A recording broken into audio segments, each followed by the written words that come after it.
Hey everybody, say hi. Say hi. No. You don't want to say hi? Careful, Cece, there's a table there. Daddy. She is a hot mess. You have to take a leap of faith in yourself. No matter what it is in life, like take that leap of faith and know that you can do whatever you want to do. I was in a really, really, really bad place. And I got a friend request from Chris on Facebook. And I was like, oh, what the heck? I'm never going to meet him. Except, one thing led to another. And 8 years later, we have 2 kids. We live in Colorado. And he's the best thing that has ever happened to me. And because of my health challenges, because I got so sick, I let him in. And he only knew me at that time. He knew me at my worst. And he accepted me. And, you know, through your vows, like through sickness and everything, he's been there. He was the one that let me lay on him and fall asleep for 3.5 hours on his lap while he had to pee.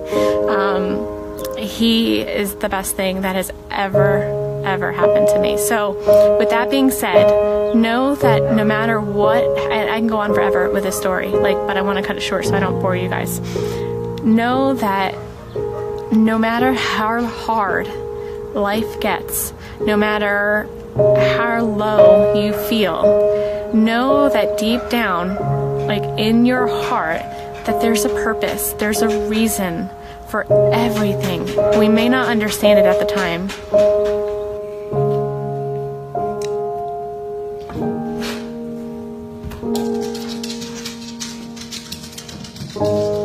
We did it again. I like that shirt. Really? Really? That's awesome.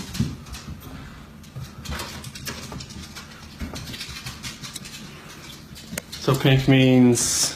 That's just the test. I know. It just says the pink is going to be girls. I don't know. Just the test. That's awesome. My name's Nicole, and I'm calling because I'm concerned about a friend of mine. She's not answering the door. She's not responding to text messages, phone calls, and there's no movement in the house whatsoever. Hi. You're Nicole? Yes. Okay. What's going on? So my friend, we were out of town for a business trip this weekend. Right. And I dropped her off at 2 o'clock this morning. She's 15 weeks pregnant.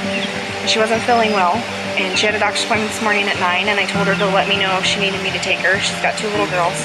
And she was very distraught over the weekend, wasn't eating normally or drinking, and we kept trying to force it on her because she's pregnant. Mm-hmm. Her husband and her supposedly are separating, but she didn't know this. She thought they were just having issues. He disclosed that to me today. Okay. Because I called him and I was like, have you talked or heard from Shanann since she left for work this morning? Because I can't get a hold of her. I've called, I've texted. Her car's in the garage. Her shoes she wears every single day are right in the front door. She only has 1 vehicle? No, they only have the 1 vehicle in his work truck. Okay, that's what I'm asking. There's not The girls and went on a play date, but they're 4 and 2. She went on a play date. Why wouldn't she take in a car? They're both in car seats.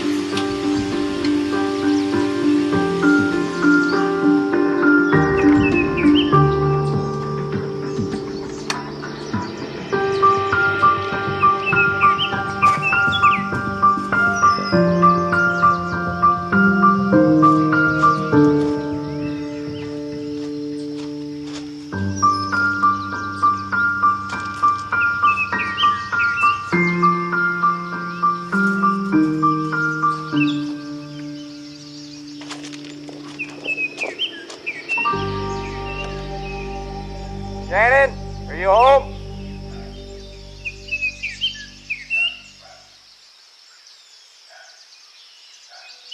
Police department, if anyone's inside, make yourself known.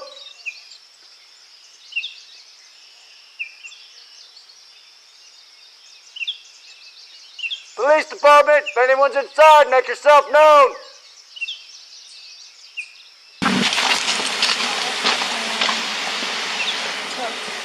Is there a key code, Sandy, to open the garage from the outside? What is it? His mom's gonna get it. Okay. Hey, Chris, Officer Coonrod for the police department. Pretty good. So, do you have any idea where your wife is? Yeah, I mean, I don't see anything out of place. I'm not hearing kids. I'm not hearing anything. Yeah, and all of her stuff is here, and I set off the alarm by trying to open the garage forcefully, and that didn't work. So, and their alarm's one of the ones where it goes off and it feels like it's making your ears bleed. Mm-hmm. So if she was in there, She should have heard it. yeah, she would have while she was sleeping, because they have little things on the wall on every room to go off. The neighbor has a camera system. Mm-hmm.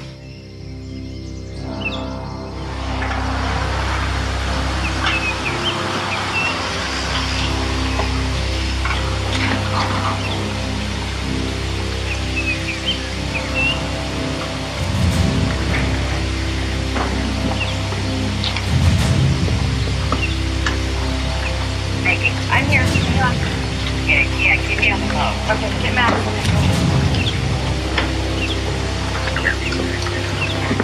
Scott, how you doing? How's it going? So this is the only vehicle she would have? Only one that, yeah. She would drive? Okay.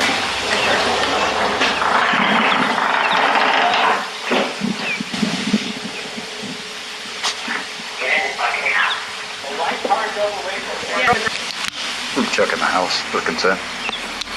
Down your phone. Oh.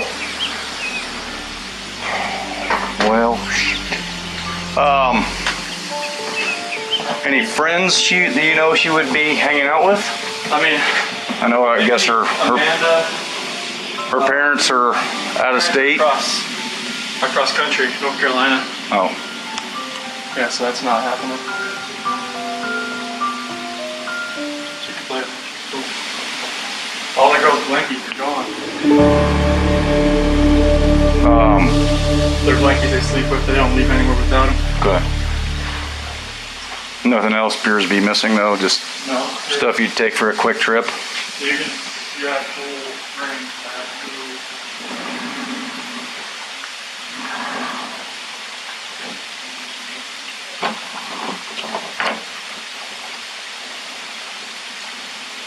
Her phone. Her phone's here? Her phone's here. Does she work? Yeah, she works from home. Oh, from home? She works, this is her lifeline.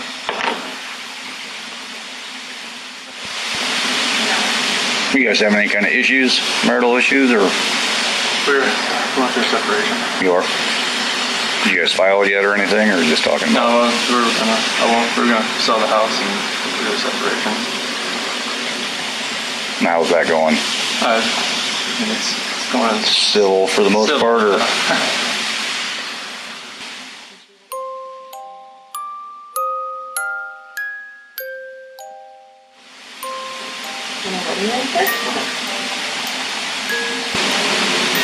There was no note or anything by the wedding ring?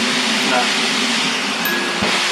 It didn't look like she went through and packed up No, I mean, a bag or this anything. and all that in the bottom, so it'd be kind of hard to tell if she took a little bit, or I mean, it'd be easy to tell if she took a lot, but it's hard to tell if she took a little bit or not. Okay. She tell you anything about leaving, moving out? Not moving out. I mean, the last time I talked to her was this morning. She said she's gonna take the kids to a friend's house, and she asked where she was gonna be. And then I've texted her today. I've never heard anything. But cars here. Right. Are here. Unless somebody came and picked her up. But the people that I know, nobody's heard from her. Nobody's seen her. Right.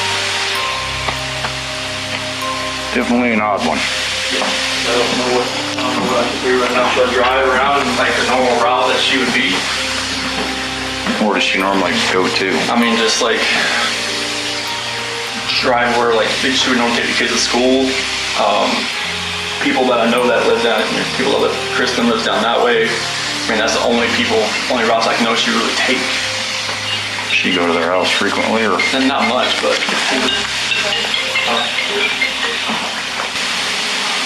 Yeah. Just wait for her here.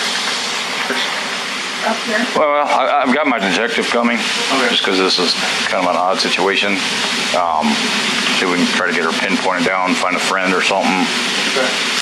He may have you call the bank. Okay.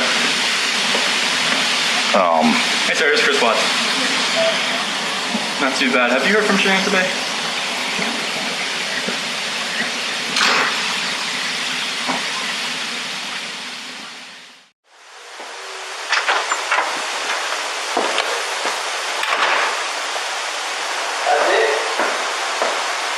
on. Nothing on there. What's that? Nothing on there.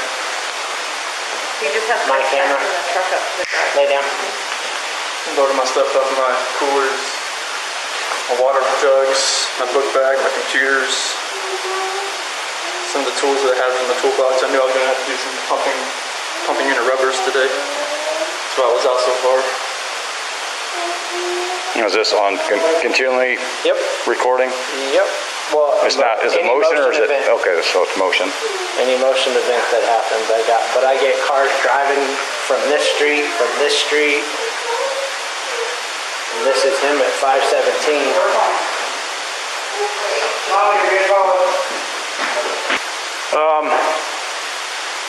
My detective just showed up, so he'll probably want to talk to you. He'd probably, like I said, he might have you call at the bank and see if there's any kind of activity. Because if there was any sort of action out On there, his cameras, I would have got it. like Right. we had issues the other week when people were stealing stuff out of like garages and stuff like that. And I had parked my truck I right had here. to park right here. Yeah. So someone, See if I could anything see where someone tried to jim me with a flathead screwdriver over there, and it was just like. But if any action would have happened, any cars or anything left your house, I would Yeah, if it have would got it. have been like right in that area, it should have picked. I mean, Oh, it'll pick up anything coming down the street this way. you know where that tree there too? Oh, yeah. Okay. All right, appreciate your time. Yeah, no problem. Thanks. Hopefully something comes up here.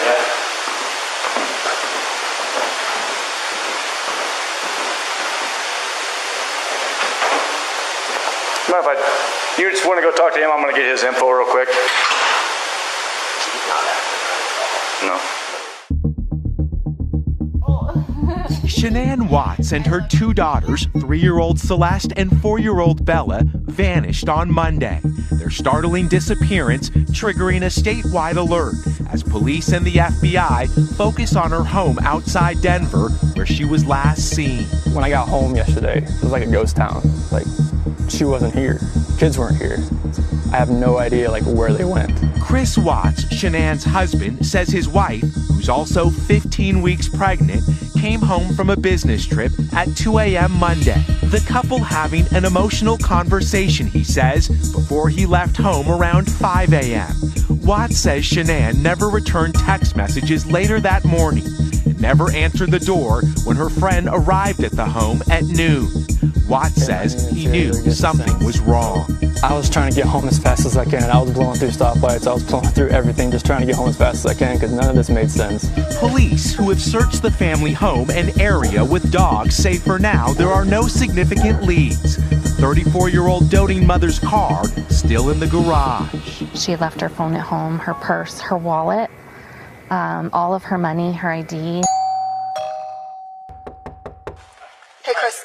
So we need to have everybody step out of the house. Okay. Mostly because we don't want the dog to get confused with all the stuff Correct. that's going on. So you can leave that there. You can leave your camera there. I'll bring it up. Okay. We just don't want to mess you guys up at all. Because my son has, They moved in just before I did 5 years ago. In fact, before the children were even born. Okay. Yeah. How would you describe your relationship with them? Cordial. Cordial? Yeah. Okay. I saw the father. When did I see Dad? The end of last week, maybe? Okay. Yeah, I was asking him about the lawn, because my lawn has started to die, and, you know, what are you doing to keep your lawn green? He told me. I would never have known. Geez, that's scary. Mom and Dad used to live over there, too, with them. Okay. When was the last time you saw Mom and Dad? Oh, I believe it was Dad, and that could have been maybe 3 weeks ago in the backyard. Okay. Anything different over the last, 2 days, 3 days? Odd vehicles, odd noises, odd lights? There was a truck out here yesterday. In fact, that's why I thought you were here yesterday. Maybe someone complained about that I hadn't seen before. What type of truck? It was kind of almost a steel gray. Okay. Don't ask me to make Okay. here. But that was late afternoon. The Dad has a great big truck, and it's gray. But, you know, this is This is unusual, very quiet neighborhood. Yes, this is very unusual. That's why we're trying, got a lot of resources out here trying to find them and make sure they're okay. So, I mean, I didn't know she was pregnant again. I hardly ever see her. Okay. How did you know she's pregnant? It said it on Neighborhood Watch. Okay. I gotcha. But you didn't know it? No. Okay. I hardly ever see her just normally. They keep very much to themselves. When you did see her, did you ever see her around her husband? Yeah. How they were would they? have barbecues. Yeah. Were they polite, friendly, or was she kind of quiet, reserved? Or what was? They both are very quiet, reserved, very quiet. Okay. When was the last neighbors. time you spoke to her? Oh my gosh. I don't think I've seen her all summer. Oh, really? Okay. Yeah. Gotcha.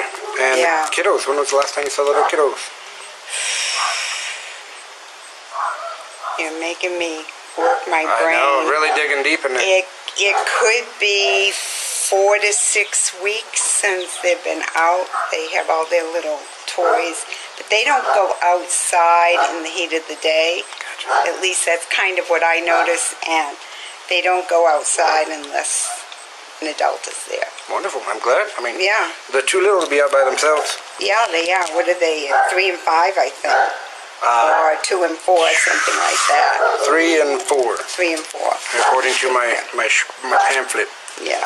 So. They're cute little things. Anything that I haven't asked that you think I should know, or is just odd, or something you thought was weird? I wouldn't think anything is weird from over there because normally you hardly ever see anyone go in, come out. Now I saw his truck leave yesterday. Maybe it was this morning. I was leaving for the gym. His truck had the lights on, which is unusual for that morning. 5:15 in the morning. Only fools like me are up. So you don't usually see him leave at that time of day? And was that the gray truck, or what truck was that? That was his regular truck. It's a pretty big truck.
Okay, can you speak up just a little bit so the recorder, I know you're tired and you're stressed, and we won't be here any longer than we have to be.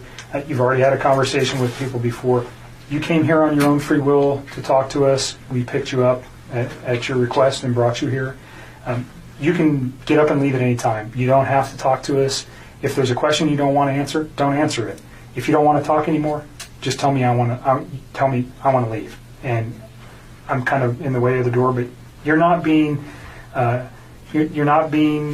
interrogated as a criminal suspect. We're here to understand your relationship with Chris and what you know about Chris and his family and events relating to Chris Watts. Okay, so let's just start with like a timeline of your getting to know Chris, how you guys met, where you met, all those things. Let's just run. And I'm not going to ask you specific questions unless I think it's necessary. I'll let you just tell me your story. think it's a little bit easier that way. So I just want to know how you met him, where you met him, how long you guys were dating.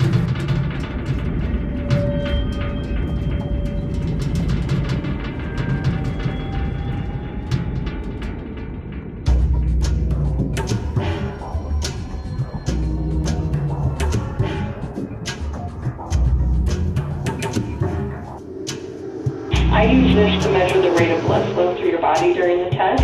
And we've actually found it's much more, we get a much better reading if we put it on your calf instead of your arm. So are you okay?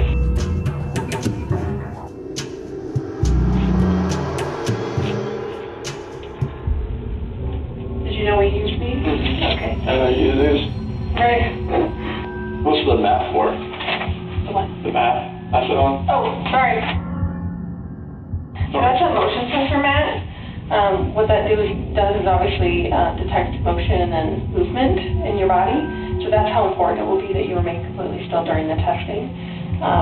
If you move your little toe, I mean, as you know, with lifting weights and stuff, everything happens from your core.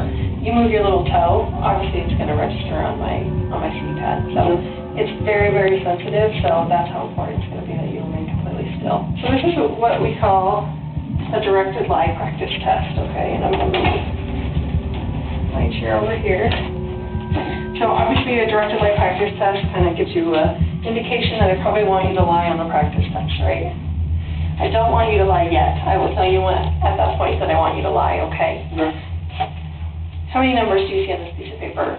4. Which one's missing? 3. I want you to write the number 3 on the line where it's missing, okay? Okay. And you can use your right or your left hand. Are you right-handed or Yeah. left-handed? Right-handed. Okay. I'll just...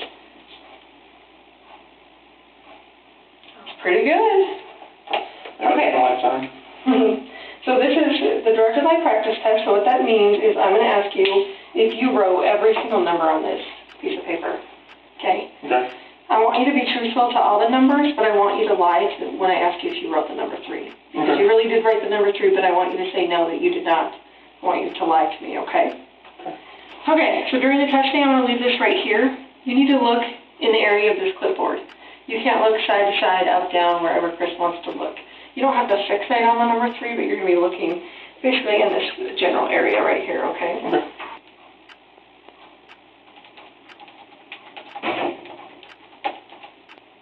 So I will tell you when the test is going to begin, and then I will tell you when the test is going to end.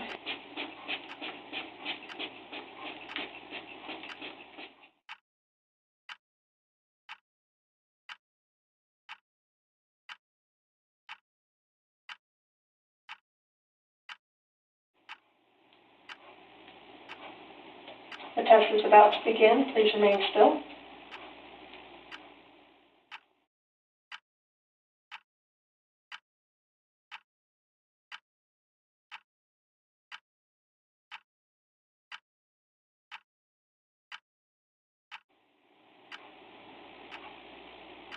Regarding what number you wrote on the piece of paper, did you write the number 1? No.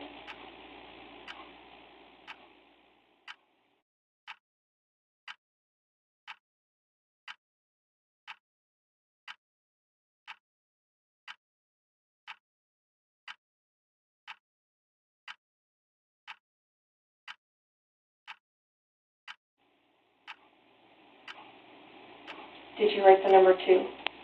No.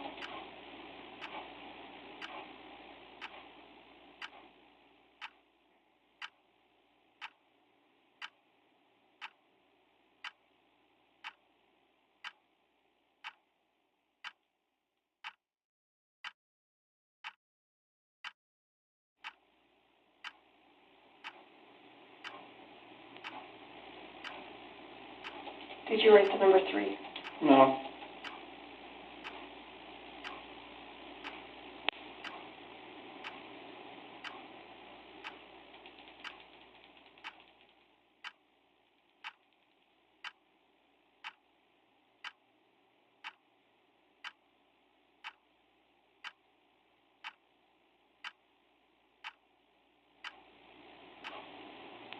Did you write the number 4?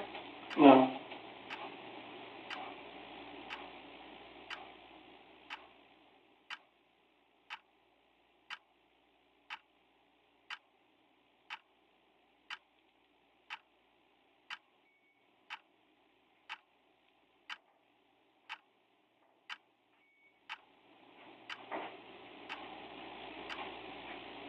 Did you write the number 5? No.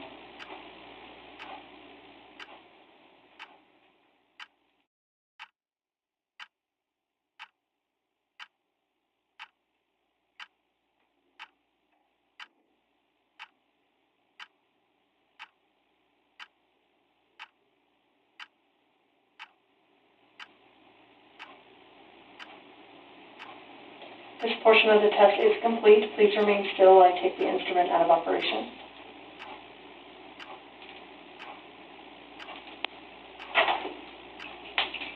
Okay, you can relax.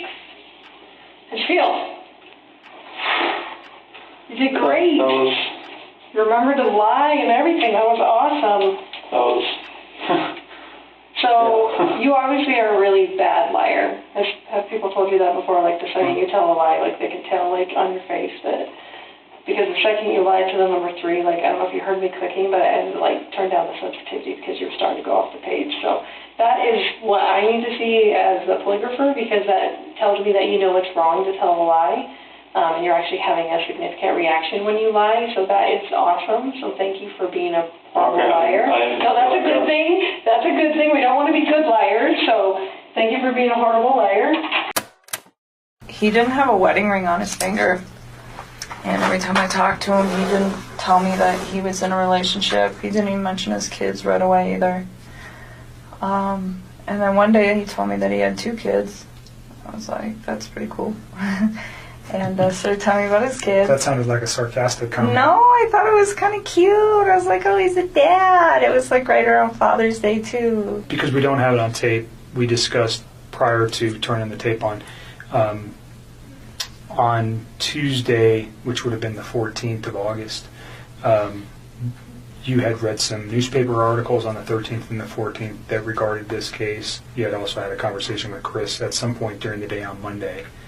And on Tuesday, because of what you found, specifically what you said was, and don't let me put words in your mouth, but you found out that his wife was pregnant.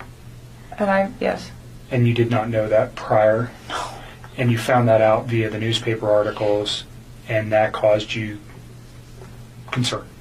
Well, I just realized that he was lying to me, and I was like, well, if you can lie to me about this, what else are you lying to me about? And it made me realize that maybe his wife was in danger at that point, and it was day 2, too, and she still wasn't home.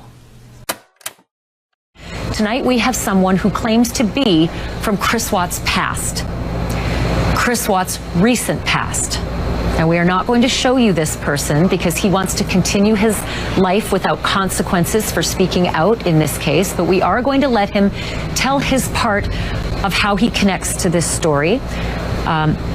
This is a story that we have to be honest with you, we can't independently verify, but it is a story that could be extremely telling as we try to figure out what happened in the Watts family.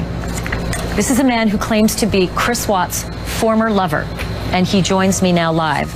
Sir, can you hear me okay? I can.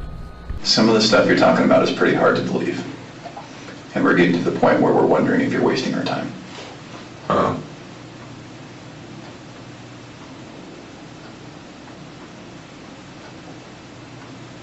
I mean, is there a question? Or, I mean, I don't know how you want me to respond to that. I don't know what else you want me to... These are the challenges that we have, right?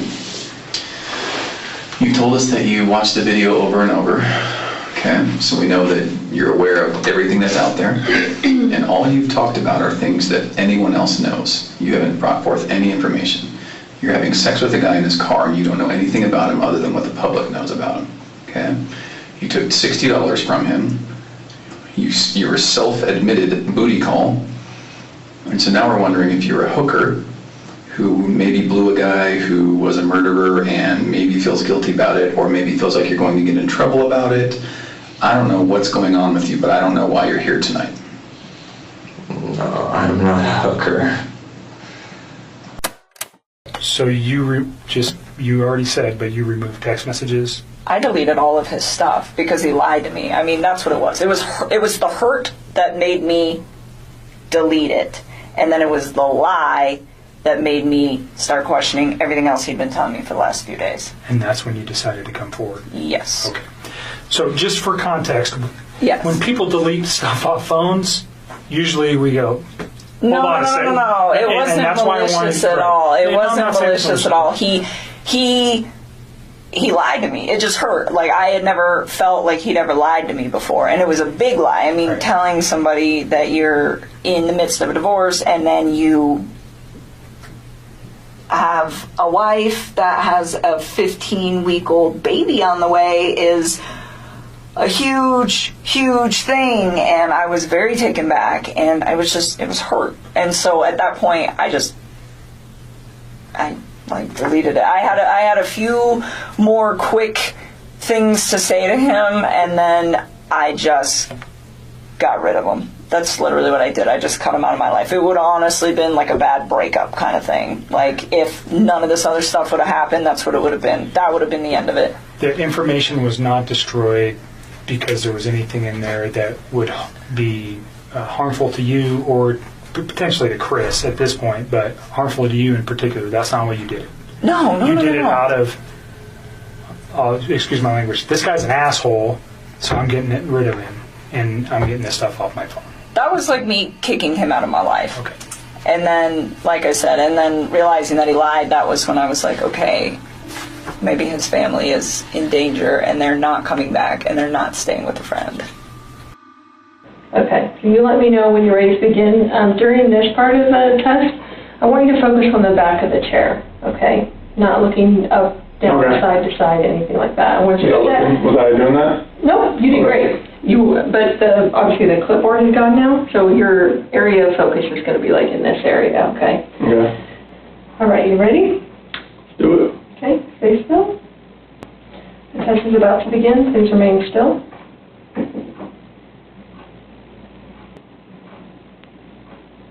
Regarding Shanann's disappearance, do you intend to answer all of the questions truthfully? Yes. Is your first name Christopher? Yes.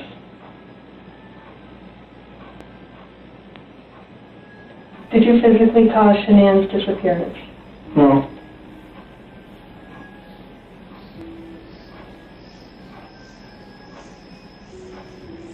Were you born in 1985? Yes.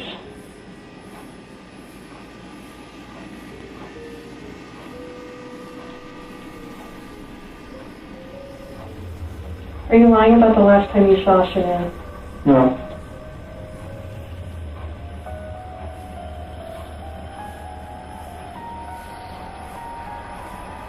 Do you know where Shanann is now? No.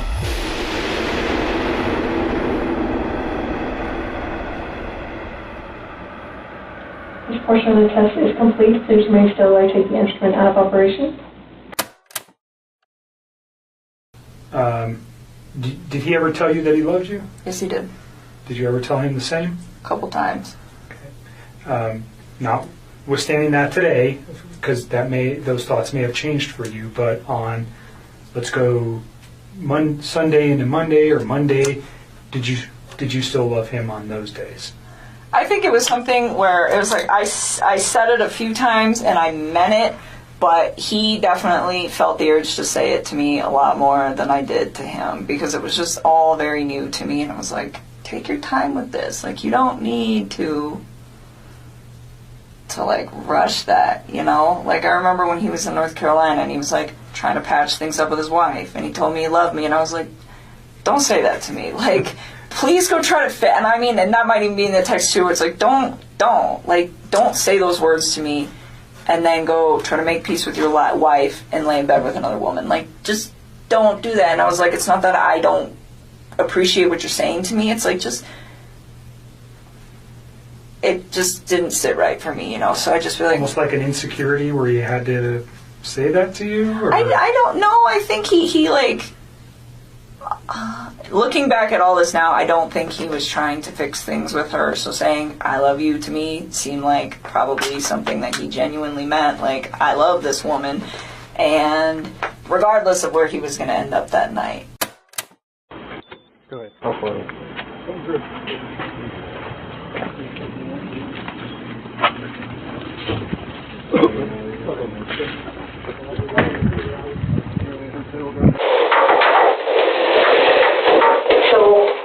It was completely clear that you were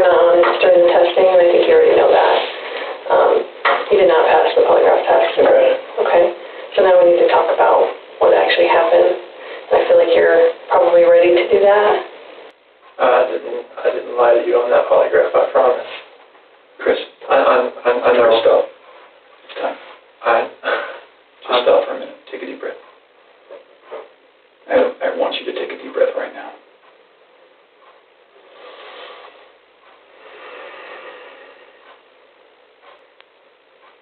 We're not here to play games. We're not here to do any of that with you. We just want to know what happened. So can you start from the beginning and tell us what happened? Everything that I've told you, I did not lie on this polygraph. I don't know how much I could tell you right now. Like, I did not. It's not even an option right now because you did not pass the polygraph. So I know you were being deceptive. So that's not even an issue right now. The issue right now is what happened to Shanann, Bella, and Celeste. This is where the rubber meets the road, Chris. Like, don't let this continue any longer, please. I'm not trying to make anything continue. Like, I want them back home, like. But you know they're not coming back home. We're confused as to why you're not taking care of your beautiful children. I'm not taking care of them right now. Right now. Where are they? I don't know where they're at. I don't know where they're at. Chris, right now your dad's outside. He flew across the country to help you. Okay. We know that something happened to all three of them. But I want to know, did something happen to these baby girls first that you had to take into your own hands and deal with? You had to clean it up for Shanann. And you either cleaned up after Shanann or you made the mistake. And I mean, I want to believe that maybe Shanann did it and you felt compelled to fix this so Shanann didn't look bad. That's what I want to believe. But I don't know, you're not telling me that, so it makes me think the worst. Like, did you do that to all three of them? I did not do anything to these kids. Not do anything. What did Shanann do to them? Tell us, Chris. Chicks are crazy. Can I talk to my dad or something? Absolutely. Come. Do you want to bring him in here? No, I just can't talk to my dad. Like, he flew across the country. Hey, Chris. I can't. How about this? If we brought your dad in here, would you please tell him what happened? Can I just go talk to him? I've been in here for like 5 or 6 hours and I'm like... Absolutely.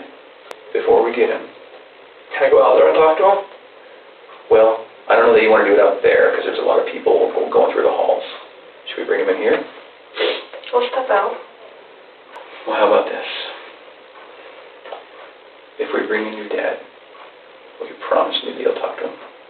I'll talk to him. Those are things you need to do. Let's see.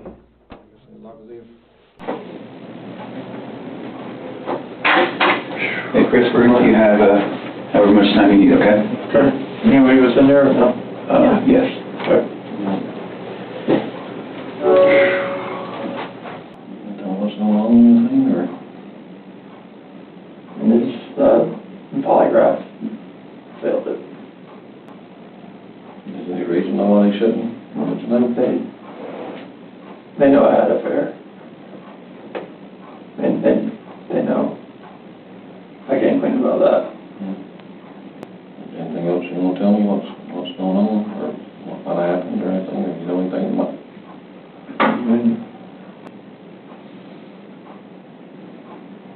I want to protect her. What? I want to protect her. You don't want to protect her? She hurt him? Yeah. And What now? not hurt her. You hurt her. So she killed Lucy C. and Bella, choked them to death.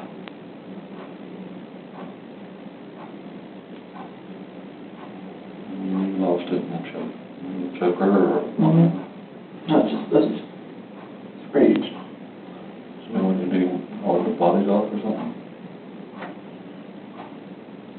I mean, I didn't know what else to do. I freaked out. I didn't know nothing else to do. What's that? Hold on. You okay? You sure?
Searching and hoping for the best possible outcome. Yesterday, Chris Watts, the father and husband of those missing, was arrested on suspicion of murder. And shortly after, a body believed to be that of Shanann Watts was located nearby.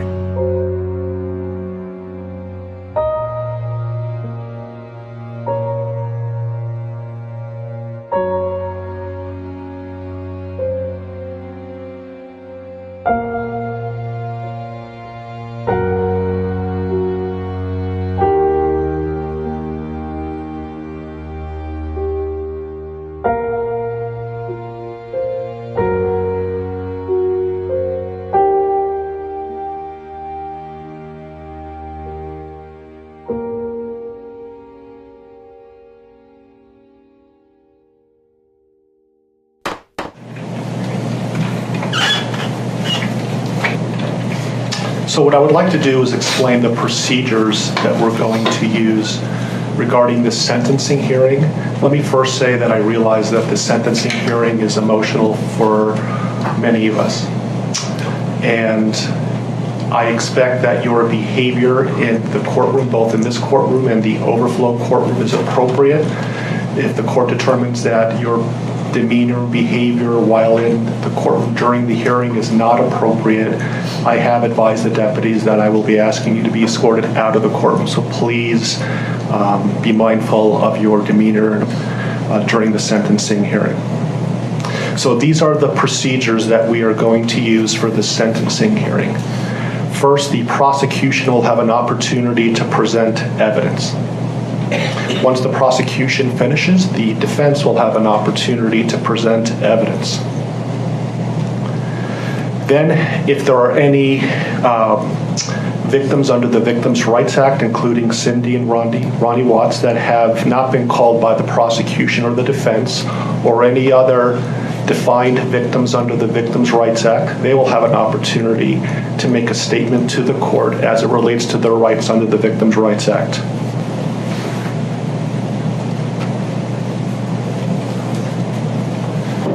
Good morning, Mr. Ruzek. Good morning.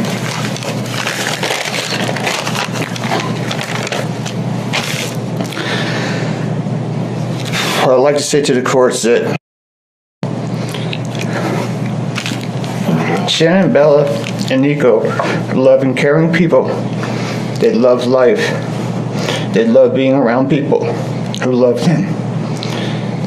They always had good times. This is the first time they went to the beach this year, and they loved it. But God only knows what happened that night. Life will never be the same without Shanann, Bella, and Celeste and Nico.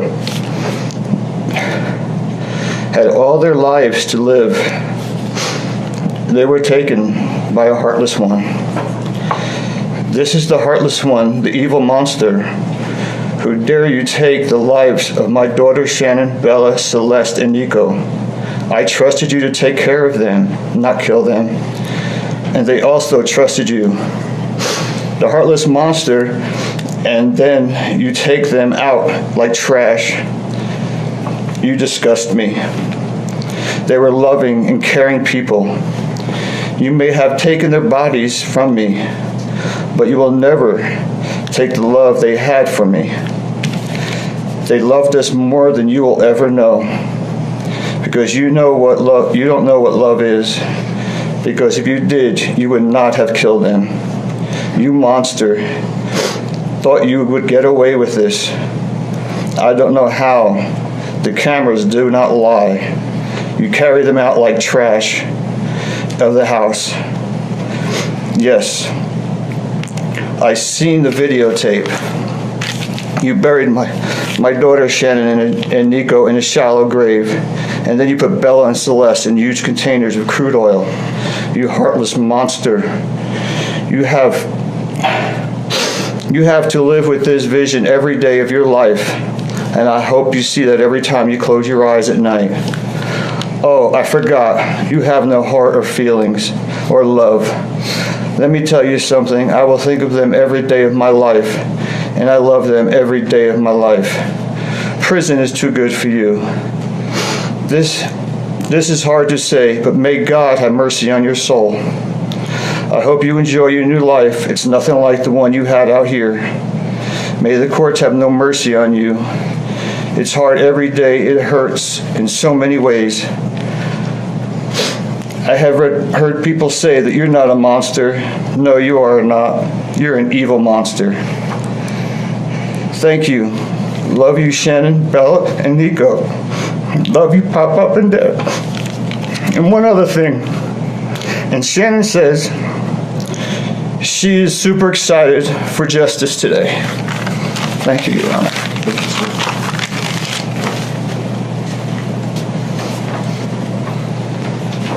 Your Honor, Frankie Rusick Jr., he has asked me to read his statement for him, but he would like to stand with me if that's okay. Of course. You went from being my brother, my sister's protector, one of the most loved people in my family, to someone I will spend the rest of my life trying to understand. What gave you the right to put your hands on a woman, let alone my best friend, my beloved sister, your daughters, and your son? Why weren't they enough for you? In the blink of an eye, you took away my whole world, the people that mattered to me the most. Everything in my life I loved, your children. They trusted you. They loved you. They looked up to you because you promised to keep them safe. Instead, you turned on your family. My blood is boiling as I write these last words because they are the last you will ever hear from me. I can't even think of the right words to describe the betrayal and the hate I feel. And to be honest, you aren't even worth the time and effort it takes to put my pen to this paper. There isn't a day that goes by that I don't cry for my family. They were my whole world. All I do is ask myself why. Why would you do this? You don't deserve to be called a man. What kind of person slaughters the people that love them the most? Did you really think you would get away with this? Did you really think that this was your best option, to throw away your family like they were garbage? They deserve better, and you know it. I hope you spend the rest of your life staring at the ceiling every night, being haunted by what you've done. None of us deserved this. Hearing my mother and father cry themselves to sleep in this hotel room causes me anguish that is beyond words. I can't describe how this feels, how badly my heart is breaking for my poor parents. We trusted you. You have taken away my family from this earth, but you can never take them from my heart. You took away my privilege of being an uncle to the most precious little girls I've ever known. I will never hear the words Uncle Frankie again, but you will never be called Dad again either. You'll never be able to put your hands on another woman, let alone my best friend, my beloved sister, and your son. I just can't comprehend how they weren't enough for you. Shanann, Bella, and Cece loved you more than anyone. You were their hero. How could you destroy the people who loved them the most? I pray that you never have a moment's peace or a good night's rest in the cage you'll spend every day of your life in. A cage you are privileged to live in because my family isn't evil like you.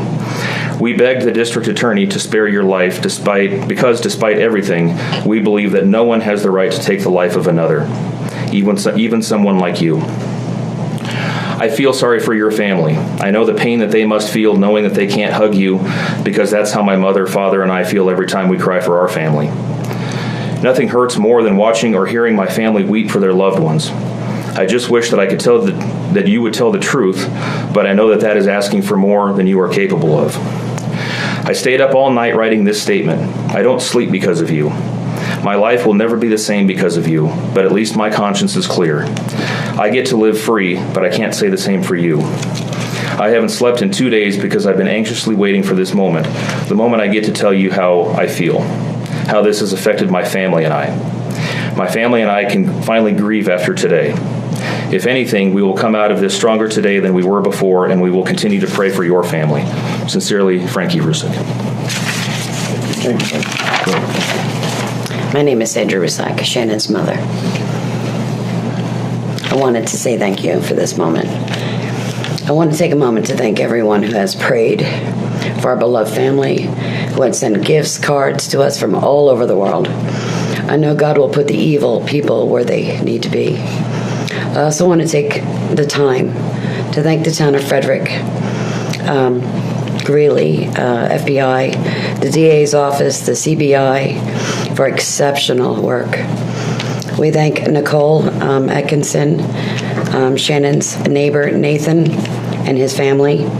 To me, they're our heroes. They really are. God bless.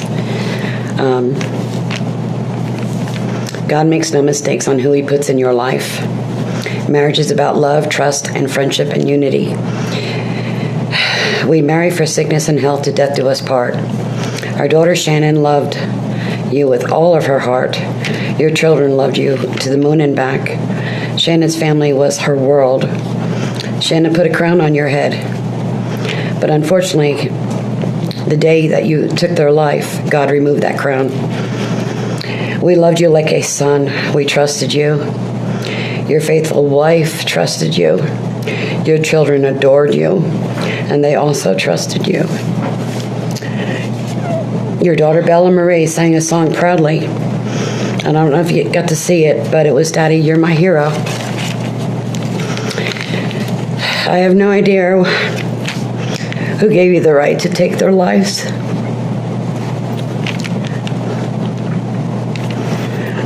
But I know God and his mighty angels were there at that moment to bring them home to paradise.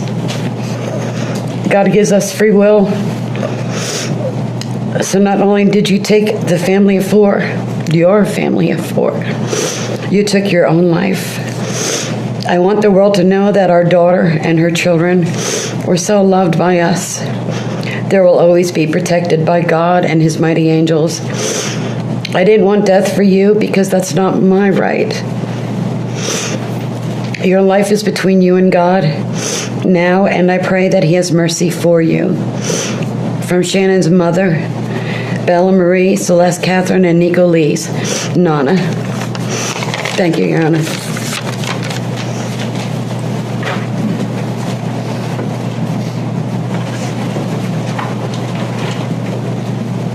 Your Honor, that's all the witnesses that I had intended on calling, and I know that the court addressed this during the procedural posture. I am aware that Mr. and Mrs. Watts would also like to address the court. I would certainly invite the court, if you want, at this point to call upon them, or we can certainly do it after any evidence that the defense has as well. Sure. Does Cindy or Ronnie Watts wish to make a statement on the Victims' Rights Amendment?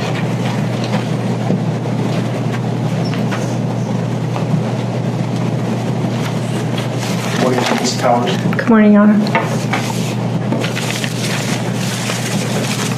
can I have you folks introduce yourself for the record? I'm Cindy Watts. Ronnie Watts. Thank you. I have authorized you to make a statement to the court as paternal grandparents of the children. And if you choose not to make a statement, but your designee, Ms. Powers, chooses to, she can do so as well. How would you like to proceed Can today? I read that? Yeah, do you want me to start? I want you to start, but I would like to read Who's that. going to be speaking today? Your Honor, initially, they've asked me, and they're hoping that they have the strength to speak, but if they do not, they've written out their statements and asked me to finish for them. So That would be fine. Who would like to go first? if I could start, Your Honor. On behalf of the Watts, Your Honor, and to the community, we thank you for the opportunity and the recognition under the Victim Bill of Rights. We come today as the grandparents and the parent of the daughter and children whose life was taken in this case. We are not here to ask for leniency. we are not in any way condoning or tolerating the crime that has occurred and the pain that has been caused. We join in our daughter-in-law and grandchildren's family in saying this should never have happened. This is not condonable. This is something that we will never get over. We appreciate the consideration that everyone has paid, most especially the families that have lost everyone. We appreciate that they begged for Christopher's life. We agree and echo what they have said, that it is not his place to take anyone's life, nor would it be our place as a community to take his life. So we thank you for the opportunity and for every consideration and effort that's been put out. The prosecution in this case has in fact respected the Victim Bill of Rights. They took the time to explain that the information that my clients had at the time that they were interviewed was not correct. They were misinformed. They were searching for answers. They were not intending to cause any pain to anyone, and they appreciate that the prosecution answered their questions and gave them the time and the respect and the consideration so that they could tell this court and everyone in this community that the interview content was not their message, that they accept that their son has done this, that they accept that he chose to plead guilty, that he sought and requested their consent and agreement for a life sentence. They appreciate that he is given the opportunity to serve that life sentence. It is his responsibility, it is his sentence, and it is not enough to make up for what has done. We understand and we join the family in that we have questions. We don't know how such a thing could possibly happen, or that a man that was responsible for raising his children and protecting his wife would take the steps that he did, and that he would disregard their bodies and the love that he had for them and they had for him and everyone else, and take the gestures and put this community through the investigation and the discovery and the responsibility of bringing justice. We do not understand that. We do not think it was appropriate. We cannot begin to think that an explanation will ever justify it. My clients indicate that they understand that a full opportunity for a confession with all of the responsibility and accountability has not occurred.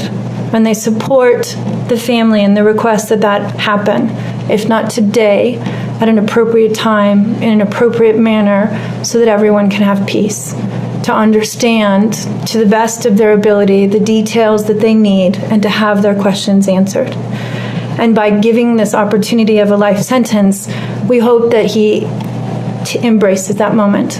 That had the death penalty been pursued, there would not have been an opportunity to be accountable and to give a full confession. And had the death penalty been sought, counsel would have fought for his life, the prosecutors would have been engaged in a multiple-year battle, the families would have been torn apart, this community would have had to subsidize it and endure it, and we have so much respect and gratefulness that that did not happen. We would strongly encourage Christopher Watts to give that full confession in the tone and in the timing that he thinks is appropriate with the guidance of his counsel. We feel that it would be appropriate and helpful to ease the pain and the suffering. But we also say we don't think that there's anything that he can say that will ever account for his behavior. There's nothing that can be done to cure the harm he has caused. And he has the responsibility to serve his sentence with dignity and with regard for everyone, and to spend every breath that he has left in an atonement for what he has done. Do you want to read it? Yes. State your name for the record. Cindy Watts. Thank you. My name is Cindy Watts. I am the grandmother of two beautiful granddaughters, Bella Marie, Celeste Catherine Watts. I am also the mother of Christopher Watts, who I will be directing most of my statement to. First, I'd like to begin by recognizing the absolute horror of this crime and acknowledging the devastating loss that both the Rusek family as well as our family have faced. Our families have been irreparably broken by the needless deaths of Shanann, Bella, Cece, and Nico. This is something we will never get over. We will always mourn the loss of our family, and in that, we are united in our grief. I am still struggling to understand how and why this tragedy occurred. I may never be able to understand and accept it, but I pray for peace and healing for all of us. Now to my son, Christopher. I have known you since the day you were born into this world. I have watched you grow from a quiet and sweet, curious child who Bella reminded me so much of, to a young man who worked hard in sports and later mechanics to achieve your goals. You are a good friend, brother, father, and son. We have loved you from the beginning, and we still love you now. This might be hard for some to understand how I can sit here under these circumstances and tell you, although we are heartbroken, although we can't imagine what could have led us to this day, but we love you. Maybe you can't believe it either. As the Lord said in Jeremiah 3:31, I have loved you with an everlasting love. Therefore, I have continued my faithfulness to you. And you, as your mother, Chris, I have always loved you, and I still do. I hate what has happened. Your father and sister and I are struggling to understand why. But we will remain faithful as your family, just as God remains faithful because of his unconditional love for us all. We love you, and we forgive you, son.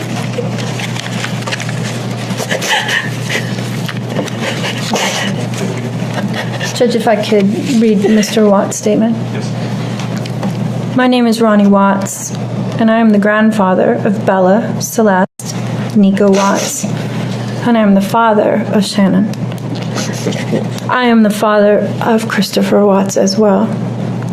And one of the most important things I've done in my life is to raise my children and to watch as they started their own families. I spent many years coaching Little League and talking to my son, taking him to the races, and sharing my love and knowledge of cars with him.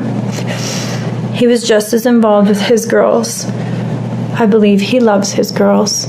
I know he does. This tragedy has impacted my family in so many ways.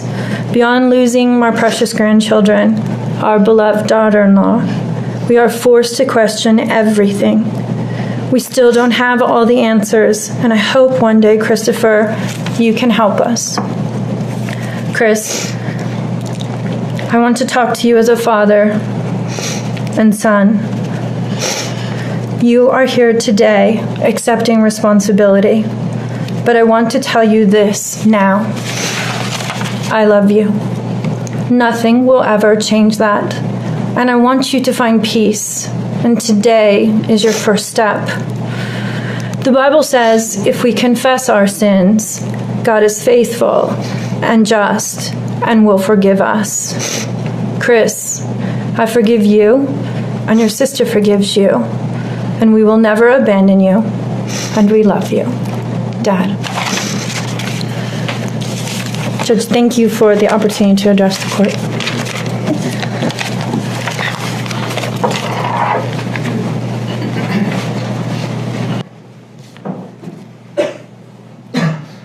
Your Honor, there are no words to adequately describe the unimaginable tragedy that brings us before this court today. By my comments, I'm not even going to try to express the horror, the pain, or the suffering that the defendant has caused to these families, to this community, and to all who were a part of this investigation. However, I do want to spend a few minutes sharing with the court the details of the crime, as so far you've only had an opportunity to review the affidavit and a few facts here and there that have been offered to the court in the motions and pleadings that have been filed. The questions that have screamed out to anyone who will listen since August 13th of 2018 are why and how? Why did this have to happen? How could a seemingly normal husband and father annihilate his entire family? For what? These are the questions that only one individual in this courtroom or on this planet knows the answers to.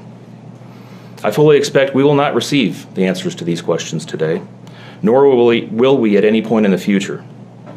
I don't expect that he will ever tell the truth about what truly happened or why. Even if he did, there is no rational way that any human being could find those answers acceptable responses to such horrific questions. The best we can do is try to piece together some kind of understanding from the evidence that is available to us.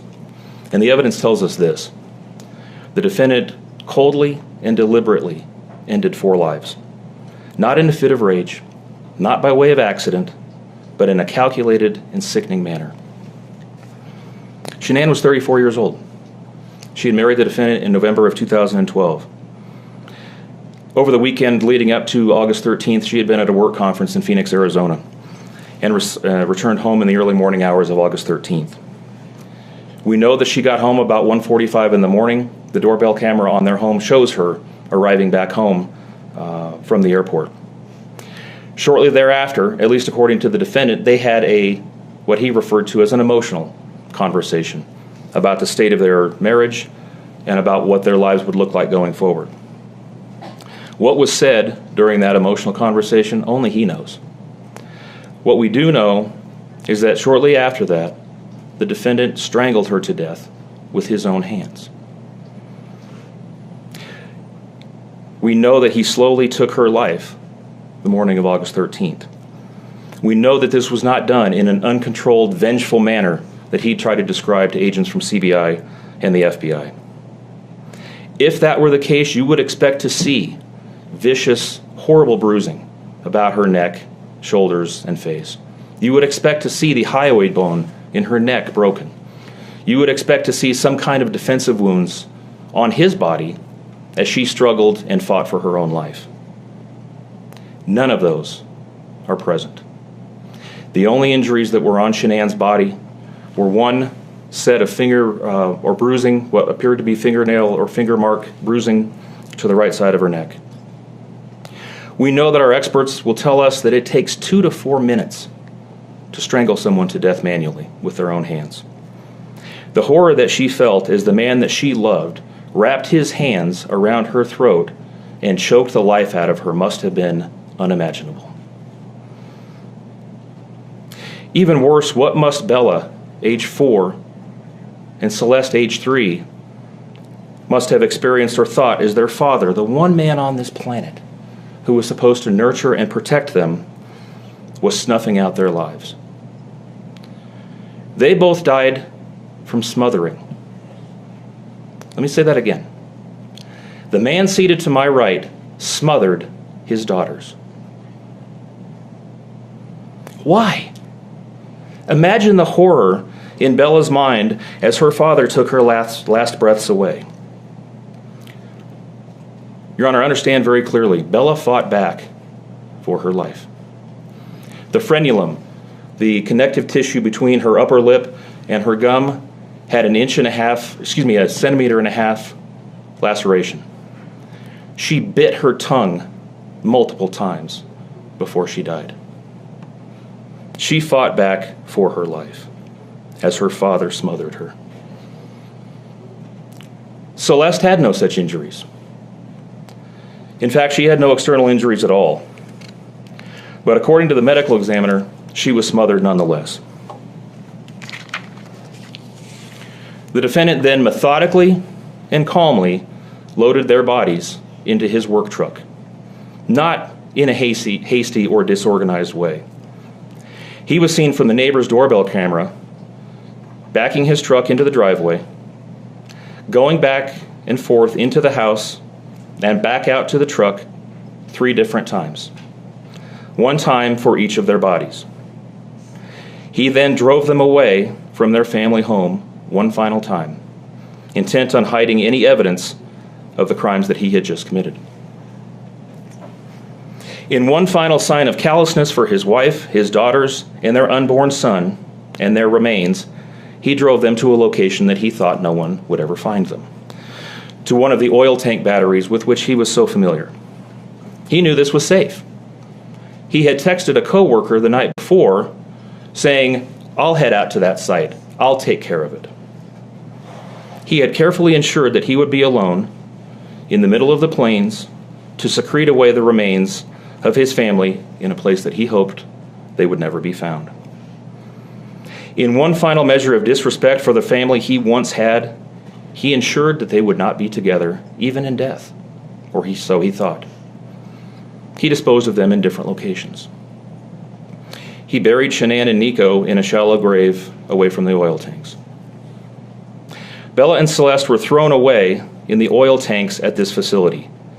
Different tanks, so these little girls wouldn't be together in death. Imagine this, Your Honor. This defendant took those little girls and put them through a hatch at the top of an oil tank, 8 inches in diameter. Bella had scratches on her left buttocks from being shoved through this hole. A tuft of blonde hair was found on the edge of one of these hatches. The defendant told investigators that Bella's tank seemed emptier than CC's because of the sound that the splashes made. These were his daughters. Significantly, when his coworkers arrived at the tank battery later that morning, to a person, they all described him as acting completely normally.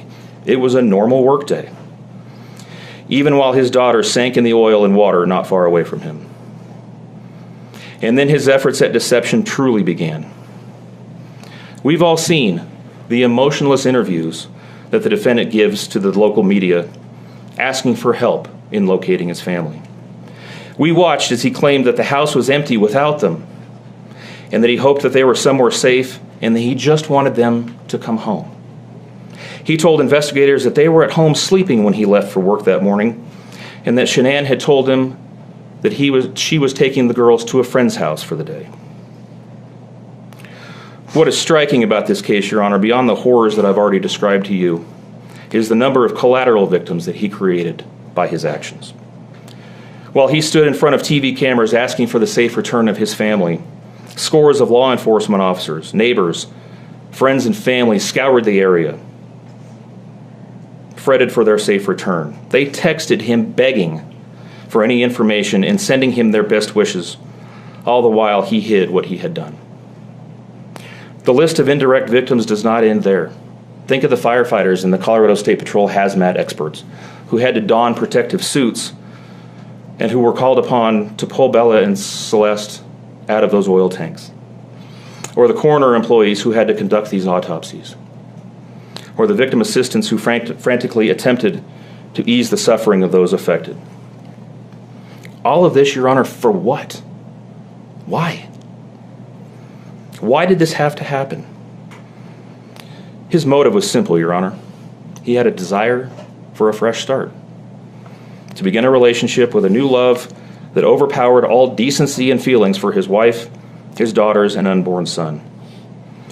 While Shanann texted the defendant over and over again in the days and weeks leading up to her death, attempting to save her marriage, the defendant secreted pictures of his girlfriend into his phone and texted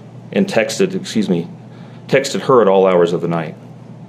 While Shanann sent the defendant self-help and relationship counseling books, one of which, ironically enough, was thrown in the garbage, he was searching the internet for secluded vacation spots to take his new love in researching jewelry. And while Shanann took the girls to visit family in North Carolina, the defendant went to car museums and the sand dunes with his new girlfriend. The stark contrast between the subjects of their internet and text content is absolutely stunning. Even the morning after he killed them and disposed of their bodies, he made several phone calls. One was to the school where the girls were supposed to start, telling the school that the girls would not be coming to school anymore, that they were being unenrolled, presumably to give him some more time before law enforcement notification about them going missing. He contacted a realtor to start discussing the selling of his house, and he texted with his girlfriend about their future. None of this answers the questions of why, however. If he was this happy and wanted a new start, get a divorce. You don't annihilate your family and throw them away like garbage. Why did Nico, Celeste, Bella, and Shanann have to lose their lives in order for him to get what he wanted? Your Honor, justice demands the maximum sentence under the agreement reached by the parties. As you will recall, the agreement calls for life sentences as to Shanann, Bella, and Celeste, and all of those to run consecutively to one another. It also calls for the count of unlawful termination of a pregnancy as to Nico to run consecutively to counts 1, 2, and 3. I would suggest that the extreme aggravation present in the defendant's conduct and in the efforts that I have described mandate that the sentences for counts 7, 8, and 9, the tampering with a deceased human body, each be the maximum of 12 years, and that those sentences run consecutively to one another. It is very clear that each of these acts, that these were not the subject of one act, but each oil tank that he walked up with his daughter's bodies and the hole that he dug for his wife and unborn son mandate a mandatory consecutive sentence. It's been alluded to this morning, but the defendant was certainly eligible for the death penalty in this case under the existing law in the state of Colorado. As you heard, Shanann's family strongly opposed my office seeking the death penalty and being bound to the criminal justice system for the next several decades. That's in large part, as you've heard, why we have reached the agreement that we have. 4 lives were lost at the hands of the defendant on August 13th for reasons that we will never fully understand, nor will we know. In the end, the Rusick family was much more merciful towards him than he was towards his wife, his daughters, and his unborn son. Prison for the remainder of his life is exactly where he belongs for murdering his entire family. Thank you. Are you seeking 91 days to file a request for restitution? I am, Your Honor, please. Mr. Waltz, will you be speaking on behalf of your client? Your Honor, Ms. Harold will address the court. Good morning, Ms. Harold. Good morning, Your Honor. Mr. Watts has asked us to share this morning that he is devastated by all of this. And although he understands that words are hollow at this point, he is sincerely sorry for all of this. Thank you. Thank you. Showing mercy on Mr. Watts is understood, and I respect that decision to request that the district attorney not seek the death penalty in this case. And so the court is going to accept this plea bargain under the circumstances. Words that come to mind when I hear the evidence in this case are a senseless crime and the viciousness of the crime. And equally aggravating in this court's determination is the despicable act of disposing of the bodies in the manner in which they were done in this case. I've been a judicial officer now for starting my 17th year, and I could objectively say that this is perhaps the most inhumane and vicious crime that I have handled out of the thousands of cases that I have seen. And nothing less than a maximum sentence would be appropriate, and anything less than the maximum sentence would depreciate the seriousness of this offense. So the court is going to sentence Mr. Watts as follows. With regard to count number 1, murder in the first degree as it relates to Shanann Watts, the court is going to sentence you, sir, to a life sentence in the Colorado Department of Corrections, followed with no possibility of parole. And that is going to run consecutively to all but counts 3 and 4. With regard to count 2, as it relates to murder in the first degree, with Bella, the court is going to sentence you to life in the Colorado Department of Corrections with no possibility of parole. With regard to count number 3, the court is going to sentence you as it relates to Celeste to life in the Colorado Department of Corrections with no possibility of parole. With regard to counts 4 and 5 relating to Bella and Celeste as a different theory of first-degree murder, the court is going to sentence you to life in the Colorado Department of Corrections, and legally those sentences must run concurrently as a different theory of first-degree murder. Recognizing the unlawful termination of pregnancy for the unborn child that has been named Nico, the court absolutely believes that the maximum sentence of 48 years would be appropriate to run consecutive to the other charges, with an additional mandatory parole period of 3 years as set forth by statute. With regard to count number 7, as it relates to tampering with a deceased body, as well as counts 8 and 9, each a class 3 felony, the court is going to impose a maximum sentence of 12 years each for those counts to run consecutively to the other counts. The court is going to order that the statutory fees be paid and court costs. The court's going to grant the prosecution 91 days to file a notice of restitution, and that will be the sentence of the court. We will shortly be in recess. I would respectfully ask the parties that you remain in your seat. There is a plan by the deputies on allowing people to exit the courtroom, so please remain seated until you are authorized to leave the courtroom based on the direction of the deputies. Deputies, I would respectfully ask that you take this defendant into custody and have him serve the rest of his life in the Department of Corrections. We are in recess.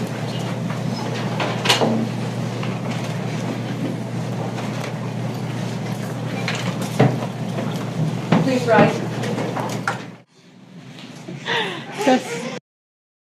Kill me. Kill me. Chris. I don't want a video of you. Marie shoots across the sea as I leave. And gymnastics you want to do too? And dance? So we're gonna work. That Bella, is that Santa Claus? Oh!